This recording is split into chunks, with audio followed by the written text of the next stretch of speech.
Ukraine has repelled another Russian attack in the direction of embattled Pokrovsk city that has been the focus of hostilities recently. A video posted on Telegram app shows Bulava drone unit of the 72nd Brigade of the Ukrainian Armed Forces repelling a Russian attack in a forest lane near Pokrovsk. A drone footage captures the moment Ukrainian drone striking Russian positions. Some 127 Russians were killed in the area of 1,300 meters in a forest lane near Pokrovsk as a result of the Ukrainian counterattack. Earlier on Saturday, the General Staff of Ukrainian Armed Forces reported that since the beginning of the day, Russian troops made 23 attempts to push Ukrainian soldiers from their positions in the areas of the settlements of Staraya Nikolaivka, Yablanovka, Vozdvizenka, Novaya Poltavka, Myrolyubovka, Elizavetovka, Luch, Novosergivka, Troitskoy and Andrievka. The Ukrainian Defense Forces are holding back the onslaught and have already repelled 17 attacks, with 5 clashes still underway. Located at the intersection of several highways, Pokrovsk connects key cities in eastern Donetsk and an important railway station. Russia has been suffering heavy losses in the past few months as its troops have sought to capture Pokrovsk.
Against the backdrop of Putin's statements about his readiness for peace talks with Ukraine, Russia is stepping up meat assaults on the front.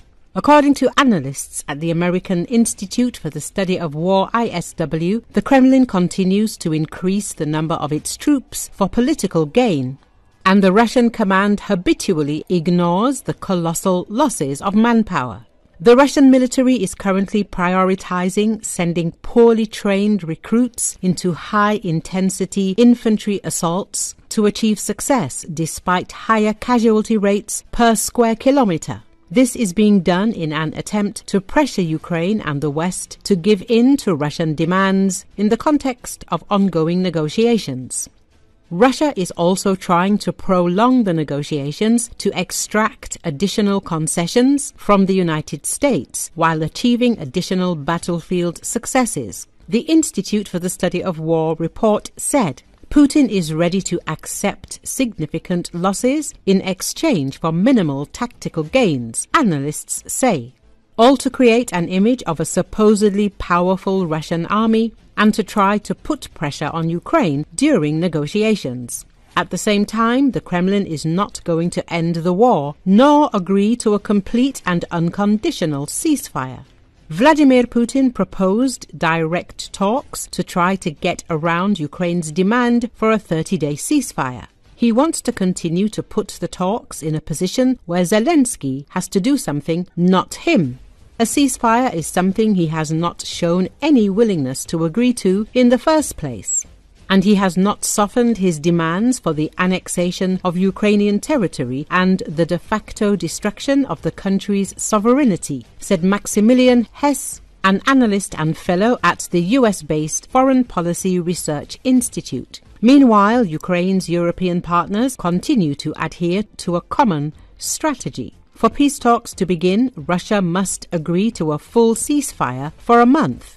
The European Union is ready to tighten sanctions against the aggressor if it does not see progress in talks to end the war. German Chancellor Friedrich Merz said, "What is at stake in Ukraine is nothing less than the peaceful order of our entire continent. At this historic, decisive moment, Europe must unite. Unite more than ever. I have spoken to President Trump twice by phone in the space of a few days. I am grateful for his support for the initiative of a 30-day unconditional ceasefire. Such a ceasefire could open a window in which peace talks could be possible in the first place. It is of the utmost importance that the political West does not allow itself to be divided, and therefore I will make every effort to continue to seek the greatest possible unity between our European and American partners," Merz said.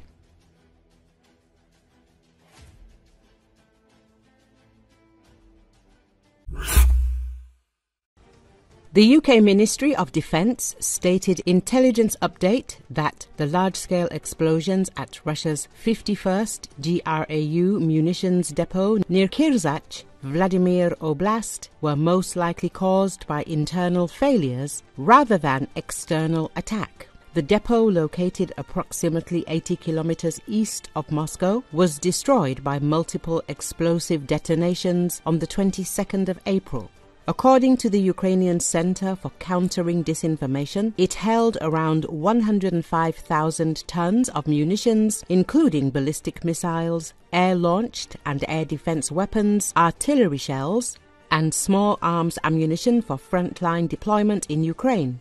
British officials noted that satellite imagery showed more than 1 square kilometre of the site was affected by the blast. The UK intelligence assessment interpreted the destruction as a substantial setback for Russia's ability to supply its forces in Ukraine. Furthermore, fire-damaged, unstable, unexploded munitions may have landed outside of the facility, potentially posing danger to civilians in the vicinity, the report reads. Russia's Ministry of Defense claimed the explosions began with a fire that triggered detonation of stored munitions. The UK Defence Intelligence Update assessed that this explanation was consistent with chronic deficiencies in Russia's handling of weapons and storage procedures. It is highly likely that poor weapons handling procedures alongside negligent storage of munitions resulted in this loss, the British report stated.